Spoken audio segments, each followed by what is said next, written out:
Maverick traders, welcome out to your market roundup for August 12th. Corey here with you. Let's jump into it. So we're always going to take a look at meaningful news. We're going to look at sector rotations, our heat maps, and then identify the best bullish, sideways, and bearish trade ideas. And we'll also identify some key factors that are moving the markets right now. Disclaimer. This video was created for professional stock and option traders. Maverick Trading is a proprietary trading firm that employs professional traders around the world. Our traders trade firm capital and keep 70 to 80% of profits they generate. All trades and analysis in this video are for professional traders only. If you are interested in becoming a professional trader for Maverick, click the apply button in the video description. Let's break down what happened today. So if you watched the futures on Sunday night, you had a sense that this week was not going to have the fireworks of last week, and rightly so. We kind of set an exhaustion low last week early and then battled our way back throughout the week. So today was just a quiet day in equities. Dow, S&P, NASDAQ all around flat. Now the Russell 2000 underperformed, equal weight S&P underperformed, and that's been something that's starting to re-emerge, which is a little disappointing as far as this market rally is concerned. But the big story was in commodities, which had a nice big bounce. Oil up 3.6%, gold up 1.5%. The daily news, again, equities pause, but commodities rally, and that was the big news today. Also, if we really want to see this rally sustainable, we need to get breadth, and breadth means a spreading out of the love, a spreading out of the upside, and small caps being down 1%, the equal weight S&P being down 0.5%. Those things need to change, and we need a widespread rally for this bull market to reemerge, and so far that's not happening. Makes me further doubt the sustainability of this rally. Advanced decline line. You notice on a day like today, with the markets flat, well, only 40% of stocks were going up, about 60% were going down. And the S&P 500, we've got about 60-40 in terms of the 50-period moving average. So we're in a more bearish market environment. There's more things falling than rising. That really has not changed even with this rally. So last week we saw the huge gap down, and it was not as historic as people want to make it. The market was only down. I mean, this sell-off takes us back to where we were in April. Now, a lot of market participants are pointing to the VIX as the reason this was a historic rally. I'm going to show you today why that's also false, which is kind of cool. But did it set a mini exhaustion, though? Sure. We kind of got overdone a little too far too fast, and now we've come up and we've filled the gap. And I don't think that we're done yet. This is where two worlds collide. You kind of have the starting of a downtrend, but people haven't given up on the buy the dip mentality and so on. So here's what I would anticipate. Kind of similar to what I laid out back here, which was, remember we talked about this right here. I said you'll probably get a sell-off day where they'll try to knock it down, and then there will be another bounce, and then that one will fail. Well, I'd basically go back to that playbook and say I think they'll try and hammer the market for a day or so, and my guess is that that won't stick, and that you'll overcome that and have one more push to the upside, and that one is the one that looks more enticing, more intriguing, probably comes up into this gap area and those moving averages. I don't think we're done with a little bit of the consolidation correction, but having said that, the big direction, the long-term trend, I would still expect to be to the downside. So it'll be a little frustrating for the bears that have held on to their positions, that didn't take profits and so on, because again, we'll probably push a little further, shake them out.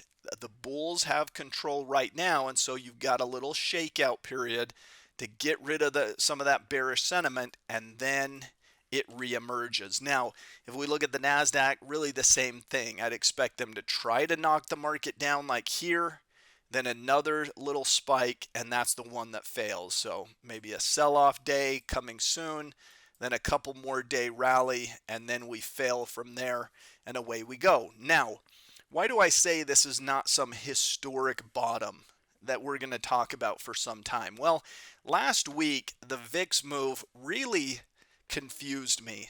It really probably confused a lot of people because you see the VIX spot price having spiked to 66, and then you start comparing that to history and you say, well, the only two other times that we've had bigger spikes in the VIX were 2020 COVID and what was happening in March of 2020? Well, stocks were in an absolute free fall. We had stocks going like this because, again, the world shut down. Nobody was traveling.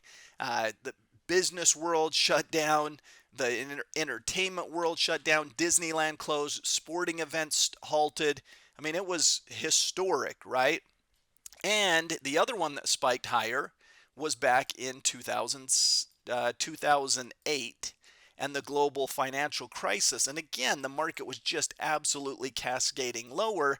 And this one was nothing like COVID or nothing like when Lehman Brothers and Bear Stearns, which is when it spiked the VIX higher. So again, equities were going this way and the VIX spiked even higher than 65. Were we really going to put this 2024 VIX spike in that same category when the S&P fell, a couple of percent on the day and the equity markets went down? They're still positive on the year, but they went down to where they were in April. That makes no sense. And so I looked at this VIX spot price. I did the market roundup last Monday. I do them on Mondays, and I talked about this didn't make sense. The VIX way overdid it compared to the market declines, and it doesn't make sense. And so I dug in a little bit further. And it's interesting because you're going to hear a lot of people talk about this historic VIX spike, and they'll talk about it for weeks to come, and they'll say this is why it was a major market bottom and stocks are going to go rallying massively because whenever this happens, you get historic lows and so forth. Well, here's the thing. This VIX spike to 60, it never happened. Let me repeat. It never happened. I think this was a bad tick. In fact, if you go to the intraday charts, it only shows a spike up to 56, and I don't even think that happened. Now, why do I say that? Well, the VIX is a measurement. And I think what happened was the bid-ask spreads got so wide that there really was no market, and the way the VIX is priced is based on way out of the money SPX options. And there were probably a couple of wild trades there that kind of suggested that there was a 60 some odd VIX because some Joe Schmo that doesn't know what he's doing just paid an enormous price for some way out of the money put. It basically gave a reading that's not accurate. And how do I know that? Because the things that trade the VIX, like the futures, they never spike to there. Here's the August futures. The highest it reached on Monday was up to about 37 or so. If we go to the September future, the highest it reached was about 35. If you go to the October future, the highest it reached was 34.20 and so on. So the instruments that were actually trading the VIX prices and the futures are really what the VIX is, not that spot price. Where did they all top out? In the mid 30s. So the VIX, make a long story short, never got to 65, never got up in the 60s. If you want an accurate reading of what the VIX did last week, it got into the mid 30s. That's it, that's all. Now, if you go back and look over the past few years, there have been multiple spikes to the 30s. And yes, those often correlate with short-term bottoms.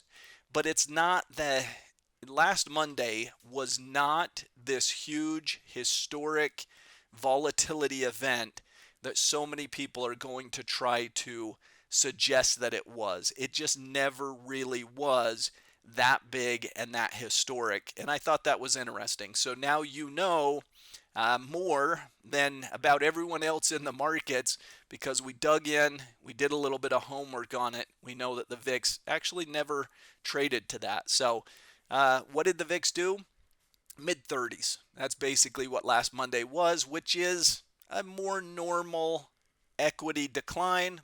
just like we saw, a more normal, fearful market, but nothing too dramatic as a 60 some odd VIX would suggest. Nvidia with a big outsized gain, and that's pretty much where all of the equity stabilization came from, because there's more red here than green, but certainly I would point out more green in energy. Now, if you look at oil, oil's been on an upward trajectory for the last 10 or so days.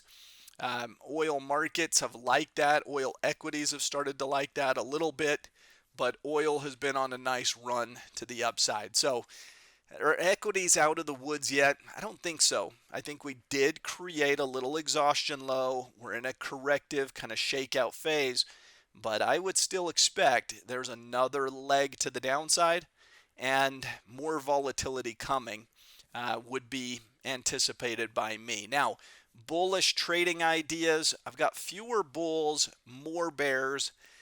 This kind of depends upon timing. Again, I think equities could attempt a little sell-off and then probably rally a little bit more and then ultimately succumb to the pressure. But I've got more bearish charts popping up than bullish in my scanning and my setup. So let's talk about bulls. Look for things that held up well even with some market declines. Look at things where they're buying the dip and continuing to make higher highs and higher lows. Here RTX broke out on heavy volume. The path of least resistance should be to the upside. Look at T-Mobile. Again, no really give back due to market declines. Once again, breakout on volume. You may get little pullbacks, but that's probably all they'll be, is like a one-day pullback, consolidations. I'd expect T-Mobile psychological resistance would be up there at $200 per share. We're just underneath that. Not only will you probably touch 200, you'll probably spike just a little bit above that before it really corrects back in price. Now, on the bearish side of things, there are things that are selling off even in the midst of a market rebound. So, again, relative weakness. Notice the long base, the breakdown, and even on a day like today where nothing was really moving, this one just cannot get out of its own way. ALB continues that bearish path.